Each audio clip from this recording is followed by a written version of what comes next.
পটুয়াখালীর কলাপাড়ায় শহীদ প্রেসিডেন্ট জিয়াউর রহমানের খননকৃত স্বনির্ভর খালের পুনর্খনন কার্যক্রমের উদ্বোধন করা হয়েছে। বৃহস্পতিবার 7 মে উপজেলার মিঠাগঞ্জ ইউনিয়নের বাইশাখলা গ্রামে এই খনন কাজের উদ্বোধন করেন পটুয়াখালী 4 আসনের সংসদ সদস্য এবিএম মুশাররফ হোসেন।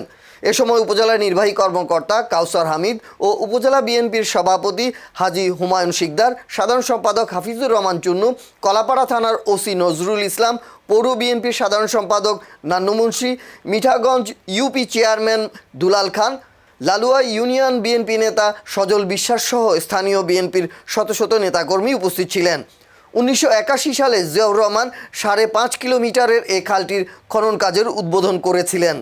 দীর্ঘ 45 বছরে পুনর্খনন না হওয়ায় জলবায়ুর নেতিবাচক প্রভাব ও দখল দূষণে খালটি ভরাট হয়ে যায়। অথচ স্বাধীনতার পর আমরা দেখেছি 1974 সালে দুর্ভিক্ষে প্রায় 1.5 লক্ষ লোক বাংলাদেশে মারা গিয়েছে। যখন জিয়াউর রহমান 1975 সালে জনগণের ইচ্ছায় ক্ষমতায় আসলেন, তখন আমরা দেখেছিলাম খাল খননের মাধ্যমে সবুজ বিপ্লবের ঘোষণা দিয়েছিলেন। সেই বিপ্লবে মাত্র 1 বছরের মধ্যে বাংলাদেশ খাদ্যের স্বয়ংসম্পূর্ণ অর্জন করে সেনেগালে 1 লক্ষ টন চাল রপ্তানি করেছে। অর্থাৎ খাল খননের মূল উদ্দেশ্য হলো কৃষিতে স্বাবলম্বী করে আমাদের খাদ্যের স্বয়ংসম্পূর্ণ অর্জন এবং এর সাথে আমাদের পুষ্টি এবং আমিষের জন্য যে অন্যান্য জিনিসগুলি দরকার, আমাদের মৎস্য চাষ, আমাদের শাকসবজি চাষ, এগুলিকে উৎসাহিত করার জন্য বেসিক্যালি এই খাল খনন প্রকল্পটা গ্রহণ করা হয়েছে। আপনি বলেছেন যে জিয়াউর রহমান সাহেব 1981 সালে এই খালটি খনন করেছিলেন, কিন্তু আমরা দেখেছিলাম যে 45 বছরে নানা সরকার এসেছে, তারা কোনো প্রকল্প গ্রহণ করেন না।